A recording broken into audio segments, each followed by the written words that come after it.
हाँ, नमस्कार दोस्तों, वेलकम, स्वागत है आप सभी का एक बार फिर से आरएस जंक्शन पर। मैं हूं घनश्याम शर्मा और आज से हम एक नई शुरुआत करने जा रहे हैं।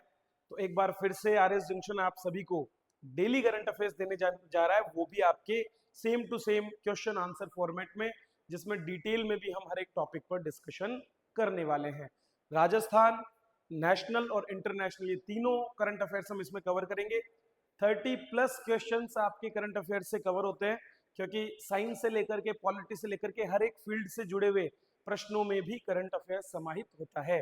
तो बस आप रेगुलर हमारे साथ इस क्लास में जुड़े और अपनी तैयारी को आगे बढ़ा सकते हैं। इसकी पीडीएफ हम टेलीग्राम पर भी शेयर करेंगे, तो आप हमारा टेलीग्राम चैनल ज्वाइन कर सकते हैं। तो शुरुआत करते हैं आज के हमारे करंट अफेयर्स की। आज हो गई है दिनांक 19 सितंबर और जो सबसे पहला प्रश्न है वो राजस्थान से ही जुड़ा हुआ है। जैसा कि आप देख सकते हैं, एक इनोवेशन फलोदी के एक स्टार्टअप ने किया है जिसका नाम है Deftech and Green India Private Limited. तो फलोदी के 3 दोस्तों ने मिलकर के और एक स्टार्टअप बनाया, और इस स्टार्टअप द्वारा बनाया गया एक रोबोट हाल ही में आयोजित आईडेक्स, जो एक रक्षा प्रदर्शनी थी, उसके अंदर जो है प्रदर्शित किया गया। और इसका नाम क्या है, ये हमारे लिए एक अच्छा प्रश्न हो सकता है। तो इसका आंसर क्या हो जाएगा? इसका आंसर हो जाएगा अश्वबोट। अश्वबोट जो है ये इसका नाम है। तो आप यहाँ चित्र में भी देख सकते हैं कि इसका जो आकार है वो एक घोड़े की तरह दिखाई देता है, और इसीलिए इसका नाम अश्वबोट यहाँ पर रखा गया है। अगर इसकी बात करें तो ये टेस्ला जैसी कार जो है उससे भी उन्नत टेक्नोलॉजी अपने आप में धारण करता है। तो चलिए इसके बेसिक्स को हम समझ लेते हैं कि इसके अंतर्गत क्या क्या खूबियां सम्मिलित है और कैसे ये आने वाले समय में हमारी सेना के लिए मददगार साबित हो सकता है। तो पहले तो किसने बनाया? डीजीपीएल। ये एक विशेष कंपनी है जिसको भारत सरकार की मदद से जो है इस स्टार्टअप को तैयार करने में और इस रोबोट को तैयार करने में मदद मिली है। हाल ही में इसने इस अश्वबोट को तैयार किया जो लेवल ऑटोनॉमी का रोबोट है, जो खुद ऑटोमेटिकली क्या कर सकता है, 100 किलो तक के हथियार, मिसाइल्स, दवाइयां और बाकी सामग्रियां ले जा सकता है। मतलब ट्रांसपोर्टेशन का जो काम है उस काम को ये बखूबी यहां पर कर पाएगा। दोस्तों अगर इसकी बात करें तो इसमें 7 हाई रेजोल्यूशन कैमरा है, तीनों तरफ से जो है चारों तरफ से इसमें कैमरा लगे हैं, ताकि ये एक 3D ओवरव्यू बना सके और उस तकनीक का प्रयोग करते हुए आसपास की बाधाओं से बच करके सुगमता पूर्वक अपना मार्ग तय कर सके। इसमें बहुत से light detecting and raising sensors हैं, रेडार्स है, अल्ट्रासोनिक सेंसर हैं और एआई तकनीक से भी ये युक्त है। ये 10 किलोमीटर प्रति घंटे की रफ्तार से 20 किलोमीटर की दूरी तय कर सकता है। तो युद्ध स्तर पर जब कहीं पर किसी क्षेत्र में युद्ध चल रहा है तो ऐसे समय पर हमारे मानव संसाधनों को क्षति पहुंचाने से बचाने के लिए इस तरह की तकनीक का प्रयोग करना काफी बेहतर भी है, और आने वाले समय में ये भारतीय सेना की मदद भी कर पाएगा। चलिए अगले प्रश्न की तरफ बढ़ते हैं बिना अपना समय व्यतीत किए। अगला प्रश्न हमारा है, निम्नलिखित में से किसने दिल्ली के मुख्यमंत्री पद के लिए अपनी दावेदारी पेश की है? तो दोस्तों हाल ही में जो है दिल्ली के मुख्यमंत्री अरविंद केजरीवाल ने जेल से रिहा होने के बाद में अपना इस्तीफा दे दिया है, और उसी के बाद अब वहां पर आप या आम आदमी पार्टी के द्वारा फिर से सरकार बनाई जाएगी, और उसका दारोमदार है आतिशी जी के ऊपर, जिन्होंने उनके अनुपस्थिति में दिल्ली में सरकार भी चलाई थी। ठीक है,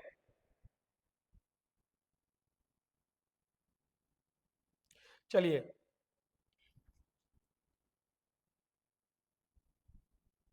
जस्ट अ मिनट।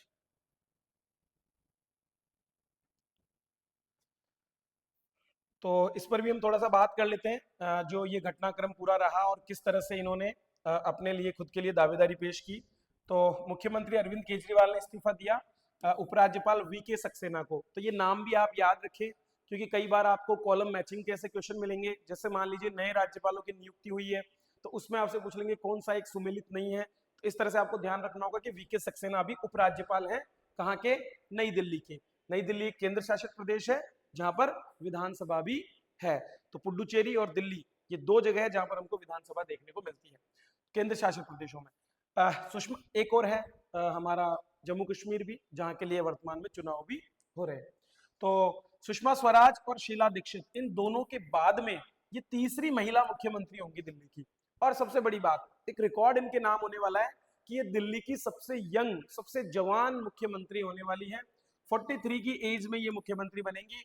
इनसे पहले अरविंद केजरीवाल 46 की एज में सबसे कम उम्र के मुख्यमंत्री के रूप में उन्होंने यहाँ पर पद ग्रहण किया था। ठीक है, तो याद रखिए कौन बना है, आतिशी जो है उनको यहाँ पर ये जिम्मेदारी अब सौंपी गई है। आगे बढ़ते हैं। अगला जो हमारा प्रश्न है वो जुड़ा हुआ है आपके इंटरनेशनल करंट अफेयर से, और इस तरह की टर्म्स पर बहुत प्रश्न पूछे जाते हैं कि हाल ही में निम्नलिखित में से किस एक इस्लामिक देश में साइलेंट क्रांति, ये कीवर्ड्स हैं, इन कीवर्ड्स पर आपको जोर देना है, इस्लामिक देश और साइलेंट क्रांति। तो साइलेंट क्रांति देखने को मिल रही है एक देश में जो इस्लाम को मानता है और मध्य पूर्व का एक देश है, इसका नाम है ईरान। दोस्तों ईरान, जहां के राष्ट्रपति हाल ही में एक दुर्घटना में मारे गए और अब वहां मसूद पेजेश्कियान नए राष्ट्रपति बने हैं, ये भी करंट का आपके लिए एक प्रश्न हो सकता है। वहां पर अब साइलेंट क्रांति देखने को मिल रही है। क्या होती है ये साइलेंट क्रांति, उसी मुद्दे पर हम चर्चा कर लेते हैं। दरअसल ईरान में 2 साल पहले एक महिला जो है जिनका नाम था महसा अमीनी, उनकी मौत हो गई थी मॉरलिटी पुलिस की वजह से। मॉरलिटी पुलिस या नैतिक पुलिस एक कंसेप्ट है जहां पर कुछ संगठन या कुछ लोगों का समूह हो सकता है जो नैतिकता के आधार पर समाज को शासित करने के प्रयास करता है, समाज को अपने हिसाब से चलने के लिए बाध्य करता है। मतलब एक तरफ तो पुलिस होती है जो सरकार के द्वारा नियुक्त होती है, जबकि मॉरल पुलिसिंग में खुद लोग नैतिकता के आधार पर ही फैसला करना शुरू कर देते हैं। तो हिजाब लगाने को लेकर के या हिजाब नहीं पहनने को लेकर के महसा अमीनी को भीड़ तंत्र ने मार दिया था, मॉरल पुलिसिंग के अंतर्गत उनको मार दिया गया था और फिर उनका बहुत तेजी से विरोध भी किया गया था इस मुद्दे का। महिलाओं ने बड़ी मात्रा में ईरान में इसका जमकर विरोध प्रदर्शन किया था और उसी को अब इस बार वापस से देखने को मिल रहा है। जब उनकी मृत्यु हुई थी तब भी ईरान में प्रदर्शन देखा गया था। तो एक नारा बहुत प्रचलित हुआ था उस समय में जो था जिन, जियान और आजादी। जिन का मतलब है महिला, जियान का मतलब जीवन और आजादी का मतलब आजादी। तो यही नारा वापस से वहां पर देखने को मिल रहा है और जो नई सरकार है वो भी कह रही है कि वो अब महिलाओं के प्रति थोड़ी और नरमी बरतने वाली है और इस तरह से उनको किसी तरह के प्रतिबंध जो है सरकार की तरफ से नहीं लगाए जाएंगे। तो अच्छी बात है कि लोकतांत्रिक मूल्यों का प्रभाव अब इस्लामिक देश में भी देखने को मिल रहा है। चलिए अगली खबर की तरफ बढ़ते हैं। भारत ने निम्नलिखित में से किस एक देश को हरा करके और एशियाई हॉकी चैंपियनशिप 2024 का खिताब जीता है? दोस्तों बहुत अच्छे से नोट कर लेना, ये प्रश्न आराम से बन सकता है क्योंकि फरवरी में आपका पेपर है और फरवरी महीने में होने वाले इस पेपर में मैक्सिमम जो करंट अफेयर्स आपके कवर होंगे वो कहां से होने वाले हैं, आपके सितंबर और अक्टूबर माह से। सितंबर, अक्टूबर, नवंबर, ये 3 माह है जहां से सबसे ज्यादा करंट आपके कवर होंगे। तो इन महीनों को आप बहुत अच्छे तरीके से कवर करने की कोशिश करें। तो आंसर हमारा होगा चीन। चीन को हमने 1-0 से मात दी। ठीक है, भारत के जुगराज सिंह जिन्होंने एकमात्र गोल किया, हालांकि इस टूर्नामेंट में वो 3 गोल करने वाले हैं, सीड्स स्कोरर भी भारत के रहे हैं। ठीक है, तो उन्होंने यहाँ पर एक विजेता गोल हमारा किया और इस तरह से भारत 5वीं बार एशियन हॉकी चैंपियनशिप का विजेता बन गया।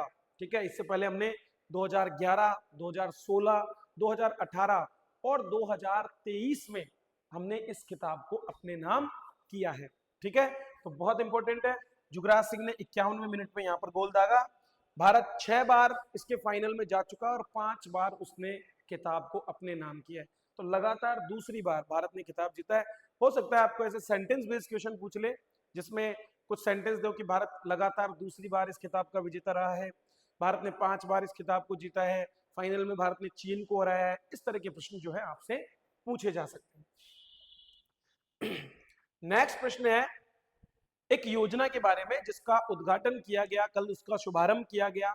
तो भारत के एक तटवर्ती राज्य ओडिशा के अंदर जो है महिला सशक्तिकरण हेतु सुभद्रा योजना जो है उसको शुरू किया गया है। तो आंसर क्या हो जाएगा हमारा, ओडिशा। उड़ीसा के अंदर ये सुभद्रा योजना आप वैसे भी याद रख सकते हैं कि उड़ीसा जो है वहां पर हम देखते हैं कि भुवनेश्वर में हमारे मंदिर भी है। ठीक है, हमारे जो महत्वपूर्ण 4 धामों में से एक स्थान भी है। और ये उड़ीसा का जो मंदिर है यहाँ पर, वहीं पर हम बलराम सुभद्रा इनकी मूर्तियां भी देखते हैं। ठीक है, तो इसको देखते हुए भी जगन्नाथपुरी जो है, वहां पुरी के मंदिर में हम बलराम सुभद्रा और जो भगवान श्री कृष्ण है इनकी मूर्तियां देखते हैं। और उसी में से एक सुभद्रा नाम को यहाँ पर लेकर के इस योजना को शुरुआत किया गया है। ठीक है, तो आंसर क्या हो जाएगा? ओडिशा। अब इसमें क्या दिया जाएगा ये भी आप थोड़ा सा ध्यान रख सकते हैं कि इस योजना के अंतर्गत जो महिलाएं हैं, जो पात्र महिलाएं हैं, उनको प्रतिवर्ष 10,000 रुपए की मदद दी जाएगी। और ये मदद उनको मिलेगी आने वाले 5 सालों तक। मतलब 5 सालों में उनको 50,000 रुपए की राशि दे दी जाएगी। और इस राशि के माध्यम से इन महिलाओं को इनकी जो बुनियादी जरूरतें हैं उनकी पूर्ति करने में सक्षम बनाया जाएगा। तो महिला सशक्तिकरण से जुड़ी हुई एक योजना, इसमें 2 बार 2 किश्तों में ये राशि मिलेगी। एक तो राखी पूर्णिमा पर 5,000 रुपए की, और एक अंतरराष्ट्रीय महिला दिवस पर 5,000 रुपए की। ठीक है, अंतरराष्ट्रीय महिला दिवस 8 मार्च को मनाया जाता है। ठीक है, और राखी पूर्णिमा अगस्त में। तो इस तरह से 6 माह के आधार पर इसमें 2 किस्तों में 5-5 हजार रुपए दिए जाएंगे। और अगले 5 सालों तक प्रत्येक लाभार्थी को, पात्र महिला को यहाँ पर ये राशि मिलने वाली है। ठीक है, तो सुभद्रा योजना यहाँ पर इसमें शुरू की जा रही है।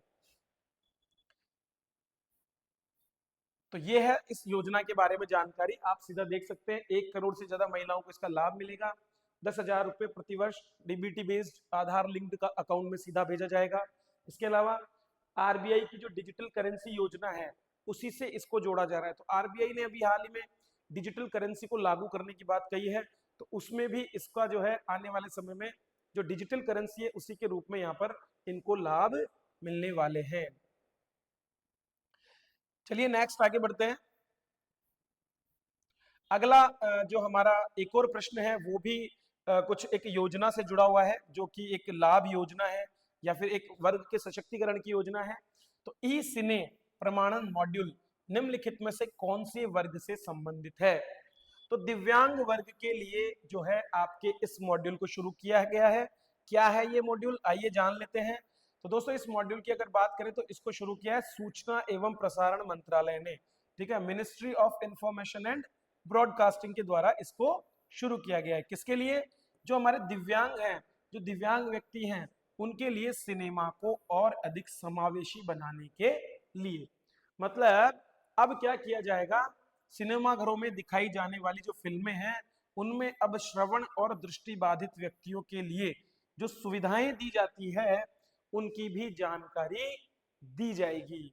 और इसीलिए ये ई सिने सर्टिफिकेशन मॉड्यूल इसमें लाया गया है, ताकि उनको भी सिनेमा का एक्सपीरियंस मिल सके और वो भी समाज की मुख्य धारा का हिस्सा बन सके। ये प्रयास यहाँ पर इस योजना में किया जाएगा। चलिए बिना समय व्यतीत किए हुए आगे बढ़ते हैं, अगला प्रश्न देखते हैं। हाल ही में एक और जो है सम्मेलन का आयोजन किया गया जिसका नाम था ग्लोबल बायो इंडिया 2024 शिखर सम्मेलन। भारत में इस समय बहुत बड़ी मात्रा में ऐसे सम्मेलनों का आयोजन किया जा रहा है, तो इनकी पूरी लिस्ट बना करके आप रखें। इनमें से डेफिनेटली आपको 1 या 2 प्रश्न देखने को परीक्षा में मिल जाएंगे। इसकी जो थीम रही थी वो थी transforming lives bio science to bio economy. ठीक है, तो 2024 का ये सम्मेलन जो नई दिल्ली में आयोजित किया गया उस पर हम और अधिक बात कर लेते हैं और अधिक जानकारी ले लेते हैं। तो ये है ग्लोबल बायो इंडिया सम्मेलन। हमारा जो जैव प्रौद्योगिकी विभाग है वो देश में बायोटेक्नोलॉजी के प्रसार, विकास, तकनीकी बदलाव और इन सभी चीजों के लिए काम करता है। और उसी के द्वारा इसे चालू किया गया बिराक के माध्यम से, बिराक के सहयोग से इसको आयोजन किया गया। बिराक क्या है? जैव प्रौद्योगिकी उद्योग अनुसंधान सहायता परिषद। मतलब जो हमारे उद्योग है उनमें रिसर्च को बढ़ावा देने में मदद करने वाली एक परिषद के रूप में बिराक काम करता है। तो 12 से लेकर 14 सितंबर को नई दिल्ली में, तो स्थान क्या हो गया? नई दिल्ली, वहां पर इसको आयोजित किया गया है। तो एक तो इनोवेशन बढ़े और दूसरा हमारे लोकल मैन्युफैक्चरिंग बायोटेक्नोलॉजी के फील्ड में हो, इन 2 चीजों पर इसके अंतर्गत फोकस किया गया है। और इसलिए क्योंकि आने वाले समय में दोस्तों बहुत जरूरत है कि जैव अर्थव्यवस्था जो है उस पर काम किया जाए।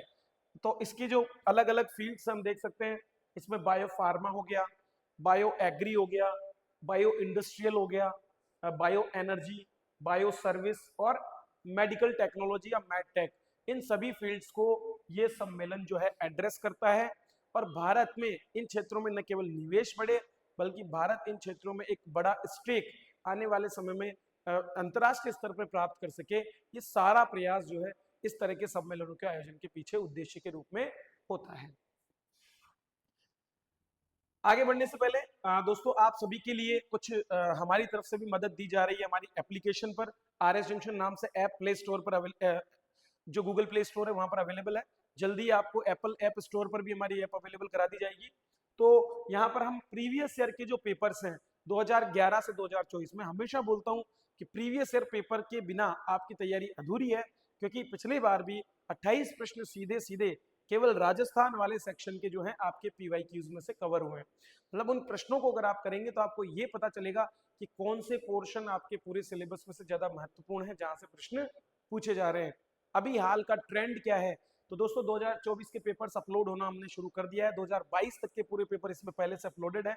70 से ज्यादा पेपर इसमें है पहले से, और हम इनकी संख्या 100 करने वाले हैं।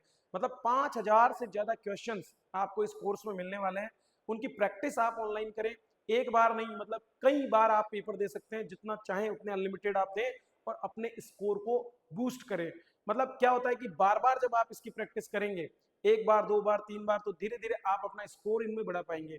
और जब आपका स्कोर बढ़ेगा तो आपका कॉन्फिडेंस लेवल भी बढ़ेगा और आपकी परीक्षा में सही होने वाले प्रश्नों की संख्या भी बढ़ेगी। इसके अलावा अगर आप टेस्ट सीरीज ज्वाइन करना चाहते हैं, RS की प्री टेस्ट सीरीज भी सारथी के नाम से हमारे प्लेटफॉर्म पे अवेलेबल है, जिसको आप ऑफलाइन ऑनलाइन दोनों रूप में प्राप्त कर सकते हैं। ऑनलाइन के लिए आप हमारी ऐप पर जा सकते हैं और ऑफलाइन के लिए हमारा सेंटर सांगानेर में जो है वहां पर भी आप विजिट कर सकते हैं, या मेरे नंबर पर भी आप मुझे कॉल कर सकते हैं। चलिए आगे बढ़ते हैं। अगला प्रश्न है कार्बन क्रेडिट ट्रेडिंग स्कीम के बारे में। तो दोस्तों कल इस पर थोड़ा सा चर्चा में रहा, ये अखबार में इस पर आर्टिकल भी आया। तो कार्बन क्रेडिट ट्रेडिंग स्कीम कौन सी प्रतिबद्धता से संबंधित है, तो बात करें तो ये संबंधित है हमारे जो पेरिस समझौता है 2016 का, उस समझौते के अधीन Bharat carbon credit trading scheme पर काम कर रहा है। अब ये कार्बन क्रेडिट ट्रेडिंग स्कीम क्या है उस पर हम थोड़ी जानकारी ले लेते हैं। दरअसल भारत कार्बन मार्केट बना रहा है। कार्बन मार्केट मतलब जहां पर अगर मान लीजिए कोई भी कंपनी अच्छी प्रथाओं का पालन करते हुए कार्बन उत्सर्जन में कमी कर रही है, या फिर उसके द्वारा जो भी निर्माण किए जाते हैं उसमें कार्बन का शून्य उत्सर्जन होता है, तो ऐसे में या फिर कोई कंपनी इस तरह की है जो अपनी तरफ से वॉलंटरी जो है वृक्षारोपण या बाकी चीजों के माध्यम से कार्बन क्रेडिट्स अर्न कर रही है, तो वो उनकी ट्रेडिंग उन कंपनियों को कर सकती है जो बड़ी मात्रा में कार्बन का उत्सर्जन करते हैं। और इस तरह से कार्बन की जो निवेश की योजनाएं हैं जिनमें हम पर्यावरण को स्वच्छ रखने के लिए काम कर रहे हैं, उनके लिए फंडिंग हमको प्राप्त होती है। तो एक कंपनी जो बड़ी मात्रा में प्रदूषण उत्सर्जन कर रही है, जबकि दूसरी कंपनी जो प्रदूषण में कमी ला रही है, तो प्रदूषण में कमी लाने वाली कंपनी अपने कार्बन क्रेडिट्स बेच सकती है उस कंपनी को जो प्रदूषण कर रही है। इस तरह से इस कंपनी को फंडिंग मिलेगी और इस कंपनी द्वारा जो प्रदूषण किया जा रहा है उसकी लागत की भरपाई दूसरी कंपनी द्वारा की जाएगी।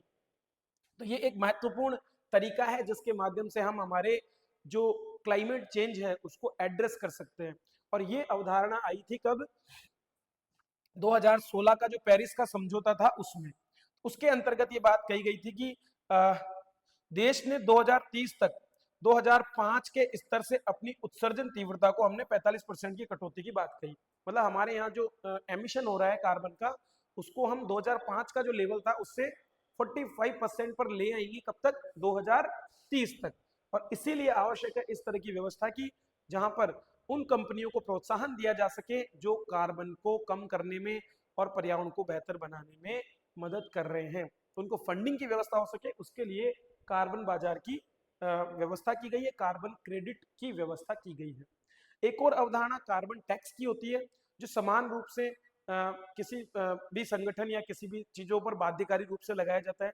जैसे कि दिल्ली में कोई भी गाड़ियां अगर प्रवेश करती है तो उन पर एक कार्बन टैक्स लगाया जाता है जो उनके द्वारा किए जाने वाले उत्सर्जन की वजह से होता है। तो दिल्ली में जो डीजल गाड़ियां जो होती है उन सभी पर क्या होता है, कार्बन टैक्स एक वहां पर आरोपित किया जाता है।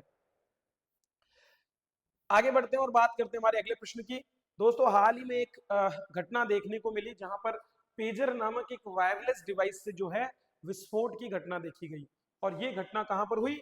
ये घटना हुई लेबनान में। तो जैसा कि आप चित्र में देख सकते हैं, ये एक प्रकार का छोटा सा डिवाइस आपको दिख रहा है जिसको हम पेजर डिवाइस कहते हैं। दरअसल 1999-2000 के दौर में जब मोबाइलों की शुरुआत नहीं हुई थी, तब ये पेजर डिवाइस जो है कम्युनिकेशन के काम में आता था। ये डिवाइस एक छोटा सा डिवाइस है जिसे आप एक कैलकुलेटर की साइज में देख सकते हैं।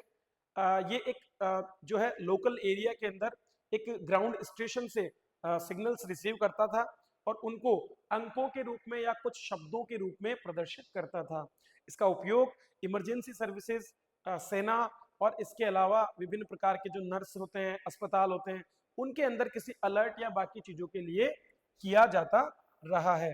ठीक है, तो जैसे जैसे मोबाइल आया और टेक्नोलॉजी बढ़ी, उसके साथ में इन चीजों का प्रयोग कम हो गया। लेकिन अभी हाल ही में लेबनान में इसका जो है धमाके की जैसी घटनाएं हमको देखने को मिली। इस पेजर की बात करें तो ये रेडियो फ्रिक्वेंसी पर आधारित डिवाइस है और जहां सिग्नल कमजोर होता है वहां पर ये काफी मददगार भी होते हैं, क्योंकि कई ऐसे दुर्गम एरिया होते हैं जहां पर आज भी सिग्नल्स पहुंच नहीं पाते। तो ये थे दोस्तों आज के हमारे बहुत इंपॉर्टेंट करंट अफेयर्स जिन पर हमने चर्चा की। ऐसे ही करंट अफेयर्स मैं आपको रेगुलर देता रहूंगा, बस आप हमारा चैनल सब्सक्राइब कर लें, इन वीडियो को लाइक करें, शेयर करें अपने दोस्तों के साथ और इसी तरह से बने रहें। वीडियो देखने के लिए आप सभी का बहुत बहुत धन्यवाद।